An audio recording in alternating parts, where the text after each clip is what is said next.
하나님의 말씀은 구약성경 신명기 30장 1절로 10절 말씀입니다. 제가 봉독하겠습니다.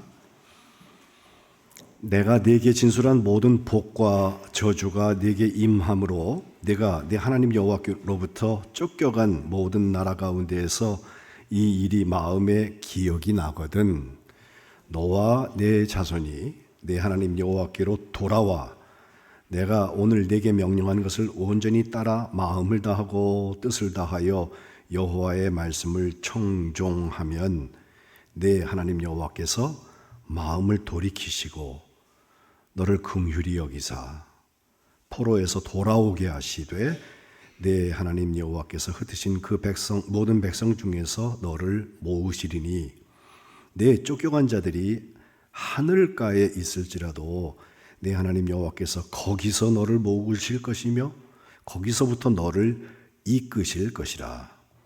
네 하나님 여호와께서 너를 네 조상들이 차지한 땅으로 돌아오게 하사 네게 다시 그것을 차지하게 하실 것이며 여호와께서 또 네게 선을 행하사 너를 네 조상들보다 더 번성하게 하실 것이며 내 하나님 여호와께서 내 마음과 내 자손의 마음에 할례를 베푸사 너로 마음을 다하며 뜻을 다하여 내 하나님 여호와를 사랑하게 하사 너로 생명을 얻게 하실 것이며 내 하나님 여호와께서 내 적군과 너를 미워하고 핍박하던 자에게 이 모든 저주를 내리게 하시리니 너는 돌아와 다시 여호와의 말씀을 청종하고 내가 오늘 네게 명령하는 그 모든 명령을 행할 것이라.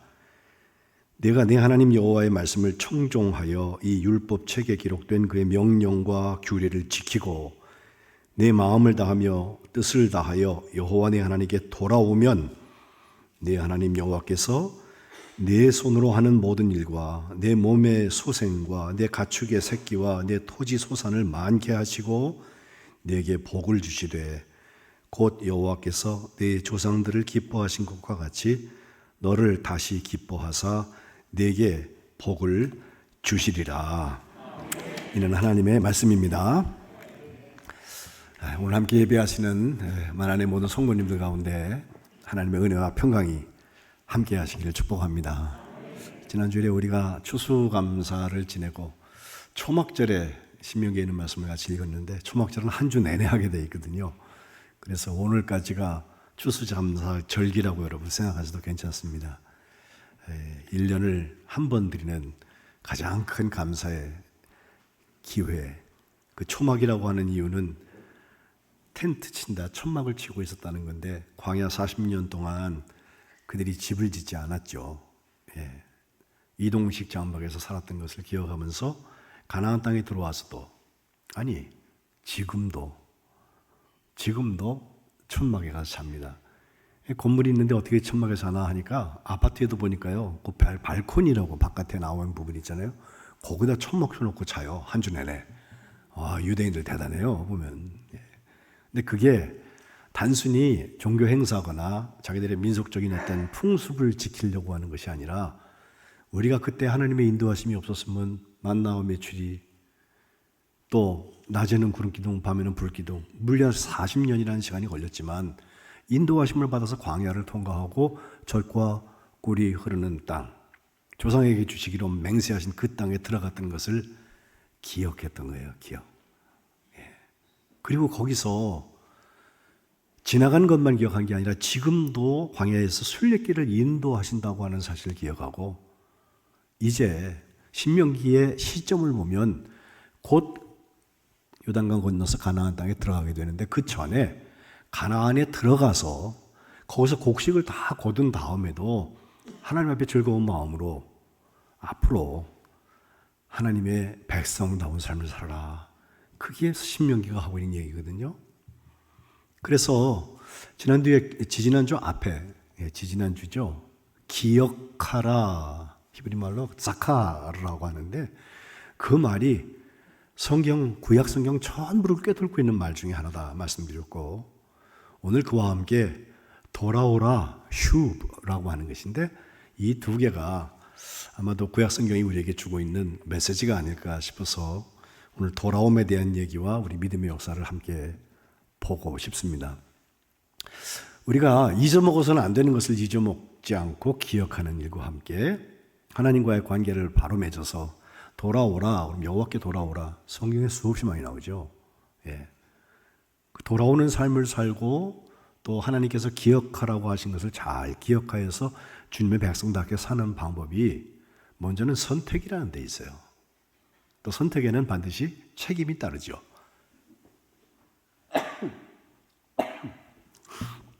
영국의 북쪽에 보면 스코틀랜드라고 하는 지역이 있는데 거기서부터도 에버딘이라는 도시에서 한 190km 이상 떨어진 곳에 그 북쪽에 있는 바다 북해라고 하는 그 바다에 아주 큰 석유 시추 구조물이 1973년부터 3년간 지어져서 그 높이가 230m나 되고 반 이상은 물 밑에 가라져 있고 한 100m 이상이 물에 떠서 여러분 사진을 보시면 저렇게 석유를 시추하는 그런 일을 하고 있었습니다.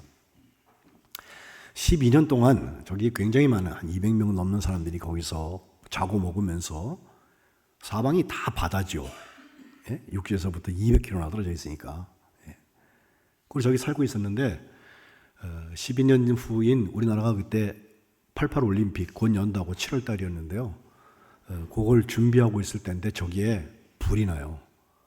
그래서 228명이 거기 먹고 자다가 그 중에 166명이 유명을 달리하고 62명이 생존했던 일이 있었습니다. 유럽에서는 166명이 죽었다고 하면 이건 도대체 무슨 소리냐 이렇게 할 만큼 큰 사건이기도 하고 사고인데 저 시추 구조물이 그렇게 폭발이 돼서 나중에 이제 바다에다 가라앉아 버리는 그런 상황이 되고 166명이나 돌아가셨다는 얘기, 그리고 거기에는 거꾸로 얘기하면 62명이 살아났다는 얘기도 되는데 그 30%도 안 되는 생존 확률 중에 살아남은 사람 한 사람의 이야기가 불타는 플랫폼, 버닝 플랫폼이라는 말로 위기 관리하는 사람들에게 교훈을 주고 있습니다. 그의 이름은 앤디 모한이라고 하는 사람인데 저분은 그 사고가 났을 당시에 48살이었습니다. 근데 거기서 뛰어내려서 살아남았단 말이에요. 나중에 인터뷰하면서 물어봤어요. 절근히 그 한 대답은 간단해요. 거기 그냥 있으면은 불 속에서 구이가 된다, 튀겨진다. 프라이, 우리 프라이드 치킨 잘 드시잖아요. 예? 그런데 밑에 보니까 50m 높이에 있거든요, 지금 바다에서부터. 그리고 밑에도 불이 막 있어요. 그게 빠져 죽든지 타 죽든지 둘 중에 하나인데 뛰어내리는 것을 나는 선택했다라고 얘기했는데 화상을 좀 입었지만 결국 생명을 건질 수 있었습니다. 이 뭘 선택한다고 하는 건데요. 같이 있던 사람 중에서 다 같이 뛰어내렸으면 다 같이 살았을까? 그건 아니에요. 그러나 거기 있다가 불에 타서 돌아가신 분들이 166명이나 된다니까요. 근데 이분은 어쨌든 뛰어내려서 까마득한 50m 밑에 거기에 뛰어내려서 바다에서 나중에 구조함을 받았다. 순간의 선택이 10년을 좌우한다. 80년대 초반에 가전제품 파는 회사에서 카피라이트를 만들어가지고 그 카피 가지고선 많은 사람들에게 그 텔레비전 광고를 했던 것을 제가 기억을 하는데 그 순간의 결정은 10년이 아니라 정말 많은 세월을 결정하게 되는 것입니다. 신명기 여기 기억해라, 마음에 새겨라, 또 주의를 기울이고 상기해야 된다, 잊어먹으면 안 된다. 출애굽한 분이 출애굽 시켜주신 분이 하나님이시고 광야 40년을 동안 함께 하신 분도 하나님이시고 들어가서 너희가 섬겨야 될 것도 거기 있는 기존 신들, 농산 문화에서 있었던 바알신 같은 게 아니라 그 하나님께서 너희들의 하나님이 된다고 하는 것을 꼭 기억해야 된다라고 얘기하면서 그 기억과 함께 하나님이 기뻐하시는 일을 선택하라는 거예요. 사실 구약에 이 선택한다고 하는 동사가 152번 나오는데 신명기에만 5분의 1이 다 거의 몰려 있습니다. 하나님이 이스라엘 백성을 선택하셨다. 선민이라고 우리가 말하잖아요. 선택입니다. 또 그 중에서 왕이나 제사장이나 또 예언자 일부를 하나님께서 기름 부어서 구별하실 때에도 선택하신 것으로 되어 있고, 또 때로는 하나님의 이름을 두시려고 선택하신 장소가 있어서 성소, 지성소, 예배하는 곳들 아무 데나 하지 않습니다.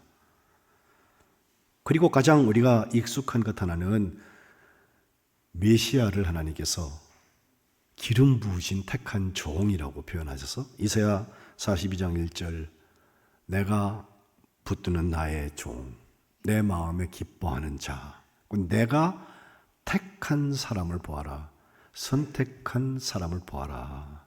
이것이 우리 예수님에게서 이루어졌다고 우리는 믿는 것입니다. 그런데 그 선택, 하나님의 선택이 있는가 하면 우리 사람들도 선택을 하잖아요. 그래서 인생은 태어남과 죽음 사이의 선택입니다 라고 철학자가 말한 일이 있는데, 그 선택에는 반드시 책임이 따르게 되는데, 이것을 모세 후계자가 돼서 가나안 땅에 데리고 들어갔던 여호수아는 여호수아 24장 15절에 분명하게 얘기합니다. 세 번째 줄에 너희가 섬길 자를 오늘 선택해라. 오직 나와 내 집은 여호와를 섬기겠노라. 선택하라는 거예요. 양다리 거칠 수 없다는 거예요.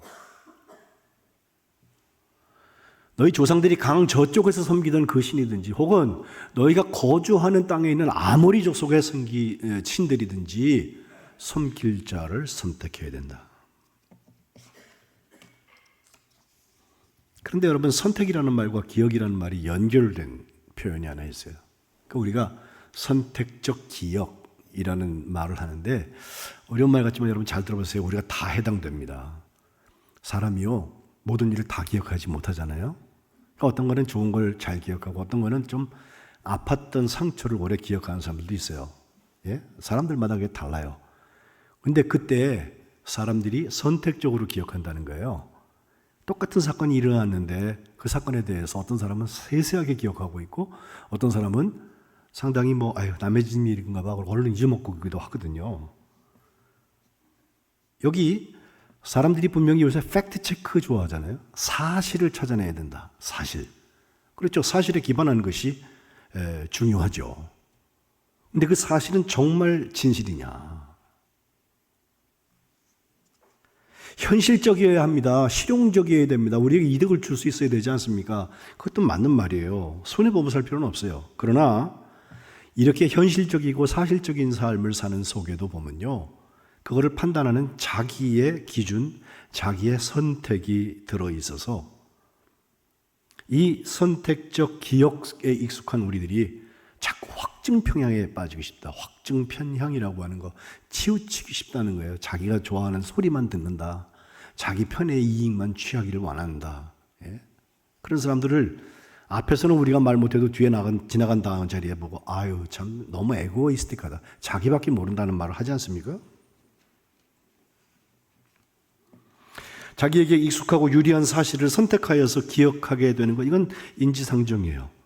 근데 그게 그 사람을 모든 사람과 함께 사는 자리로 데리고 가지도 못하고 더 하나는 치우치게 만듭니다.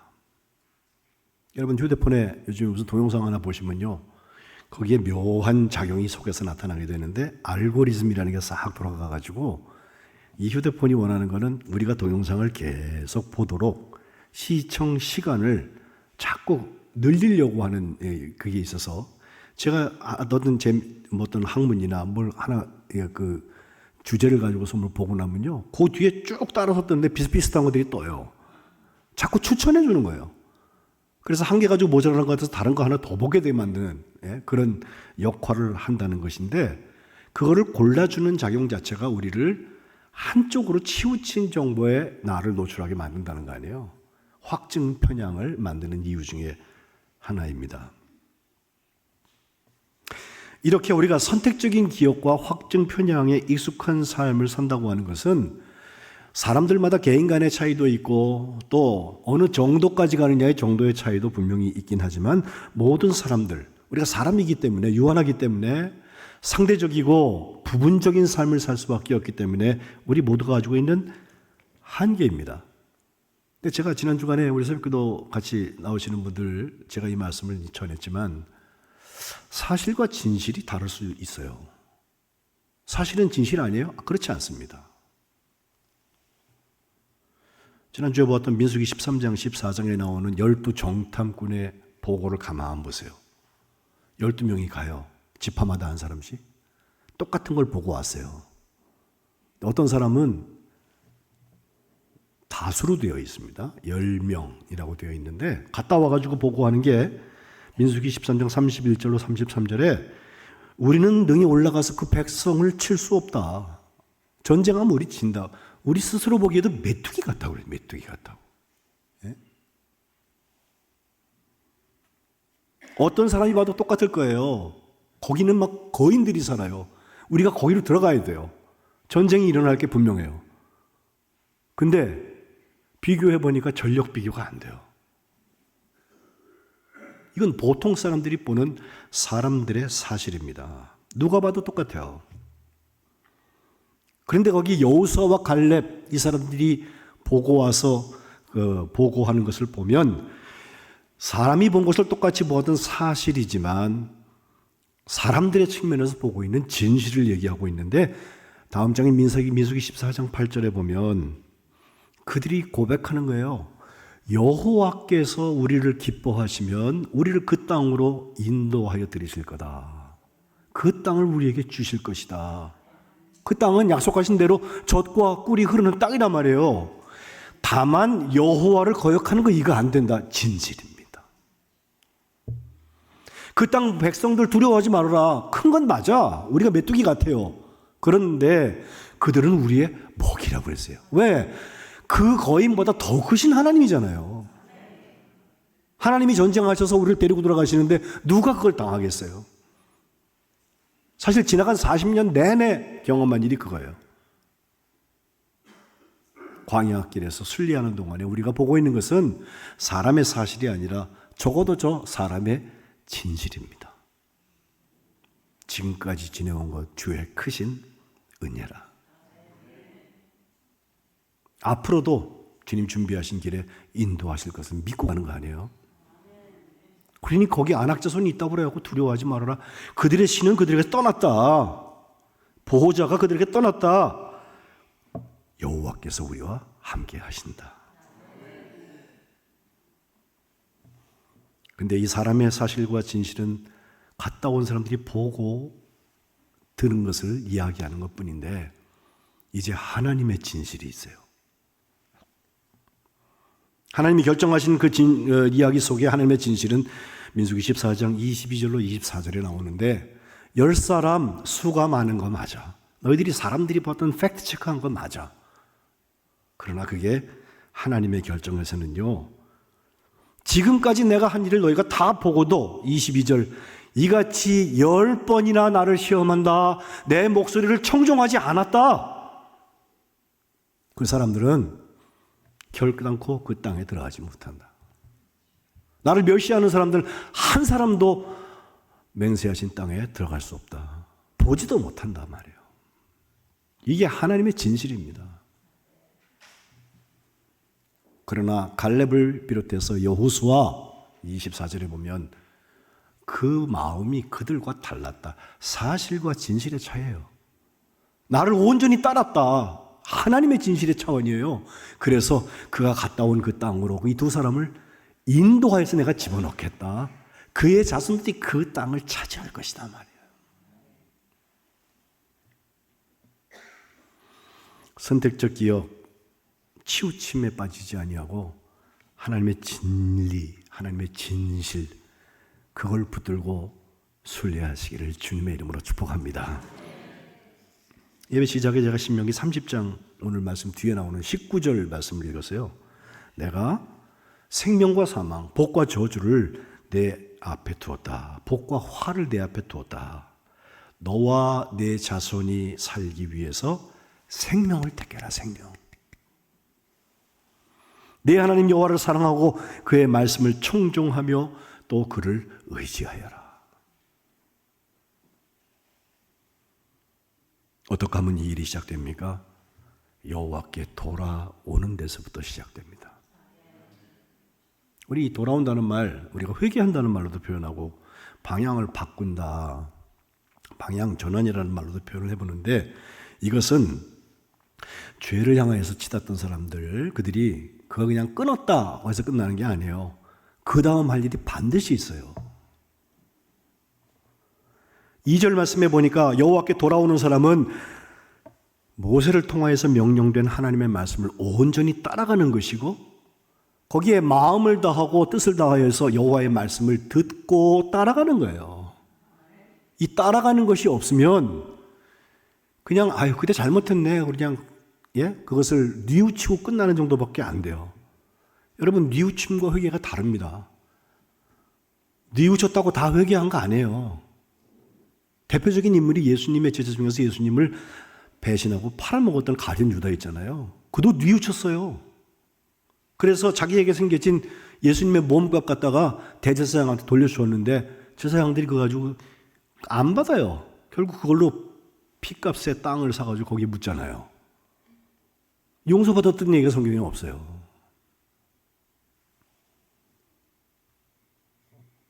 오늘 본문 8절에도 보면 너는 돌아와서 다시 여호와의 말씀을 청종하고 듣고 따르고 명령을 행해라. 이게 회개의 다른 하나의 바퀴입니다. 기억이 회개를 이끌고 회개는 기억의 결과라고 하는 말이 있는데, 그 휴브라는 것과 돌아온다, 그리고 기억해라, 사카르라고 하는 두 동사는 하나님의 백성들이 살아가는 방식이에요. 우리 바닷가에 가면은 막 그 바위가 잘 형성이 돼서 멀리서 보면 너무너무 아름답고 멋있는 절경인 곳들 있잖아요. 근데 그런 데 가가지고 그 구경하다 말고 자기의 삶이 비관되는 사람들이 자꾸 뛰어내려가고 자살바위라고 이름 붙은 곳이 꽤 유명한 곳이 많아요. 예? 여러분, 부산에 영도다리 건너가서 태정대 이렇게 돌아보면 거기도 아주 신선대라고 하는 큰 바위, 아름다운 바위가 있는 그쪽 지역에 거기 자살바위가 있어요. 거기 1959년도에 거기서 음식점을 경영하던 한 여인이 있는데 정영숙 씨라고, 그분의 남편이 병이 걸렸을 때 한 바위를 정해놓고 매일 가가지고 기도하는 거예요. 불교 배경이라서 아마 뭐 물 떠놓고 기도했을지도 모르지. 근데 그 기도하는 중에 거기를 매일 다니다 보니까 사람들이 자꾸 뛰어내리고 자살 시도하는 사람들이 보여요. 신발 벗고서 괜히 거기서 무드 이렇게 감흥에 빠져가지고서는 폼 잡고 있으면 저러다 뛰어내리거든요. 그래서 그걸 막 끌어말리고 했던 일들을 했다는 거예요. 근데 이 선행이 기억되었는지 3년 만에 그 남편이 나았대요. 그래서 그녀가 그게 너무 감사해서 그때부터 10년 동안 그 자기가 기도하던 자리에다가 암자를 세우는데 그게 생명을 구하는 절이다 라고 그 이름을 붙여놓고 거기에 바위에다가 뭐라고 써붙여놨냐면 죽음은 비겁하다, 잠깐만 참자 그렇게 써놨대. 거기 뛰어내리지 말라는 얘기지, 그렇죠? 근데 사람들이 잠깐만 참는 게 한계가 있어요. 또 가보고 그러면 또 잠깐만 참자, 한 번만 더 자꾸 잠깐이 언제까지 잠깐이야 이렇게 된 사람이, 인내가 바닥나는 거예요. 결국은 뛰어내려 들어가는 사람들이 생기게 되고 해서 후에 부산시가 거기에다가 조형물을 그 공원 쪽을 이제 잘 만들면서 하나 만들었는데 어머니가 아들, 딸을 다 안고 있는 저런 조형물을 딱 갖다 놨어요. 예. 대종대 가면 저거 지금 있습니다. 그리고 거기에다가 써놓기를 한 번 더 생각해라 라고 써놨대요. 그러니까 뛰어내리는 극단적인 선택을 하기 전에 네 생명이 뭐라고 하는 것을 한번 생각해 보란 말이에요. 또 너를 낳아서 지금까지 키워주신 부모님 계시잖아. 예? 너 혼자가 아니에요. 우리가 세상에서 가장 큰 힘이 모성이니까 모성을 저렇게 잘 조각해 놓으면 비가 오나 눈이 오나 그걸 통할 것이다 라고 하는 생각으로 저걸 만들었다고 하는데, 어떤 사람은 그런 얘기해요. 그걸요, 방향의 문제래. 무슨 얘기냐면 한 번 더 생각하라는 말. 제주도에도 가면 그 별도봉인가 베리오름이라고 거기서 말한다고 하는데, 그 별도라는 게 칼도자를 써가지고 특별하게 막 칼로 애리는 아픔이 있다. 거기서 저 배 타고서 끌려가고 있는 가족들을 보거나, 혹은 거기서 삶을 비관해 뛰어내리는 사람들이 정말 그 아픔을 가졌다는 것 때문에 별도봉이라고 거기다 이름했다거든요. 근데 거기도 사진 하나 보여주시면 그 바위가 하나 있는데, 바위에 누가 크게 써놔서 좀 확대해 보시면요, 다시 한번 생각하라. 거기다 써놨어 누가. 예. 자꾸 뛰어내리지 말라는 얘기죠. 근데 그것이 메시지였던, 그것이 그림이었던, 어머니의 어떤 생각할 수 있는 거리였던 간에, 이게 언제 보는지가 굉장히 중요해. 죽으러 가다가 딱 보면 다시 한번 생각하라. 아이, 내가 죽을 용기 있으면 살아야지. 돌아오죠. 어떤 사람은요, 그거 못 보고 지나갔대. 근데 가만히 생각해보니까 내가 죽을 용기가 있으면 살 텐데 내가 왜 이런 생각을 하고 있나 그래고 돌아오다가 딱 보니까 다시 한번 생각하라 그랬다는 거 아니야? 예. 방향이 중요하다니까요, 여러분. 예. 근데 제가 자살바위 얘기를 하고 있는 이유는, 우리의 생명도 하나님 앞에 돌아온다고 할 때 나쁜 것을 뿌리치고 그 다음에 계속해서 하나님의 말씀을 청종하고 따라가려고 하는 쪽으로 가면 맞아요. 근데 잘하고 있는 사람을 뒤집으려고 하면 그건 잘못되는 거예요. 그런 점에서 회개는 오늘 지금 성령께서 내게 감동하여 주시는 말씀, 끊임없이 그 말씀을 묵상하고 주님이 무엇을 기뻐하실까, 이건 누구하고 의논하는 거 아니에요. 또 묵상하고 또 기도하고 그러면서 한 걸음 한 걸음 가는 것입니다. 그게 회개입니다. 눈물, 콧물 다 짜내고서 속 시원하게 되는 그 회개의 경험이 있잖아요. 한 번씩은 다 해보셨을 거예요. 저도 수없이 해봤습니다. 근데 그것은 회개의 시작입니다. 예수님이 나의 죄를 씻어주시는 것에 대한 확신, 무거웠던 죄짐이 내려지는 역사, 이건 회개의 시작입니다. 회개는 어디서 완성되냐? 그때부터 시작되어서 주님의 말씀을 듣고 주님의 말씀을 따라가는 현장에서 일어납니다. 그런 점에서 믿음의 역사는 십자가에서 시작되지만 지금도 계속되는 거예요. 우리가 돌이키면 하나님은 어떻게 하시나? 오늘 3절로 10절까지 7가지나 나오는데 회복시키세요. 먼저 하나님께서 하나님도 마음을 돌이키신다고 그랬어요. 다 똑같은 휴브예요. 우리도 돌이키면 하나님께서 반드시 돌이키신다. 3절에 우리를 긍휼히 여기신다.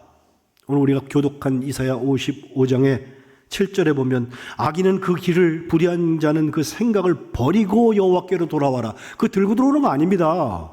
못 돌아와요 그렇게 하면. 여호와께 돌아오면 하나님께서 긍휼히 여기신다. 불쌍히 여기신다. 불쌍히 여기시니까 우리를 너그럽게 용서해 주신다. 두 번째로 3절과 4절에 우리를 돌아오게 하신 하나님께서 흩어져 있던 백성들, 모든 백성들을 모아서 다시 이끌어 가신다는 거예요. 목회는 그게 목회입니다.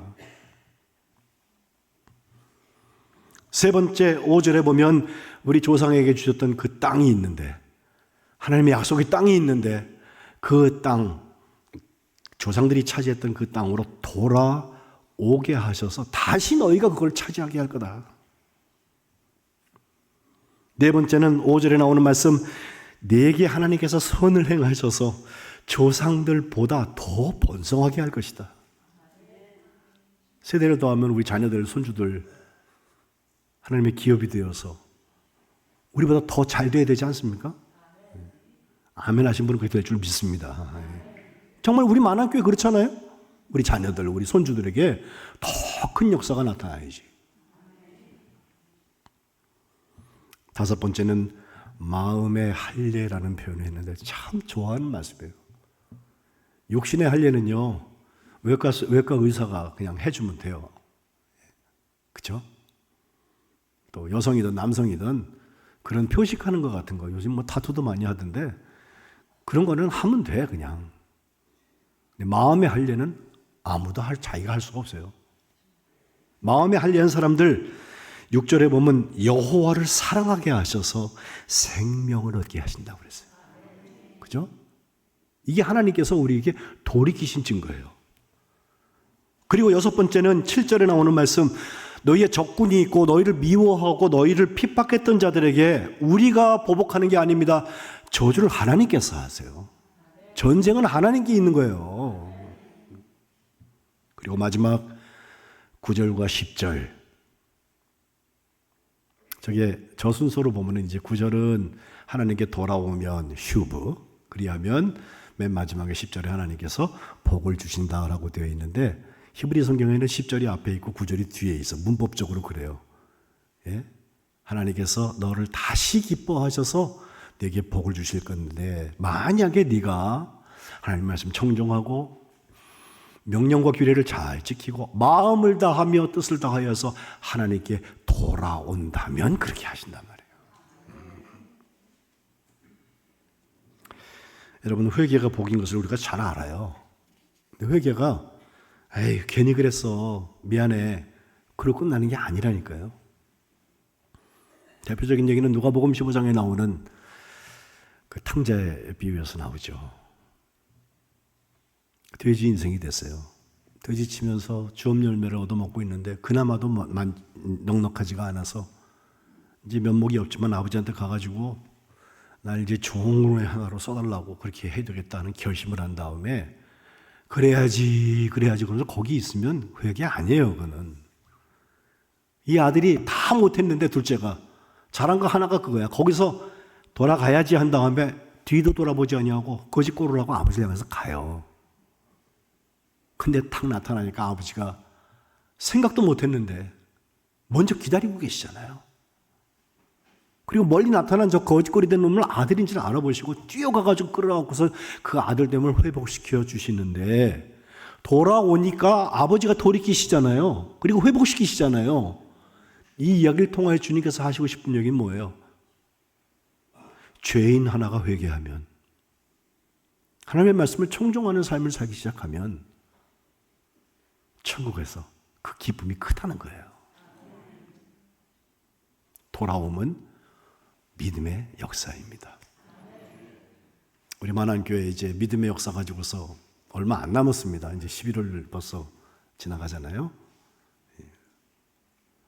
다른 역사는 조금 뒤로 해도 좋아. 뭐 성령의 역사가 좀 뒤로 해도 좋은데, 이 돌아오는 역사, 회개의 역사, 이것만큼은 예배하는 모든 분들이 함께 체험하시기를 주님의 이름으로 축복합니다. 기도하겠습니다. 하나님, 회개하고 돌아오는 것이 하나님 앞에 축복된 것을 오늘 우리가 묵상합니다. 우리가 하나님께 돌아올 때 여호와께 돌아와라, 그리하면 하나님께서 우리를 돌이키시고 회복시키시는 것을 우리가 분명히 믿습니다. 선택적 기억에 매몰되지 않게 하시고, 확증 편향 때문에 한쪽으로 치우치지 않게 하시고, 사람들의 사실에 머물러 있지 않게 하시고, 사람들의 진실을 넘어서 하나님의 진리의 자리에 설 수 있도록 저희들을 인도하여 주옵소서. 저희를 긍휼히 여겨주시고, 저희들을 흩어졌던 백성들을 모아서 이끌어 주시고, 하나님의 고토가 회복되게 하여 주시고, 하나님, 우리의 조상들보다 우리의 후손들이 더 번성하는 역사가 있게 하여 주옵소서. 하나님을 사랑하며 생명을 얻게 하시고, 우리의 원수들을 하나님께서 다스려 주시고, 우리를 다시 기뻐하셔서 복을 허락하여 주옵소서. 예수님의 이름으로 기도합니다. 아멘.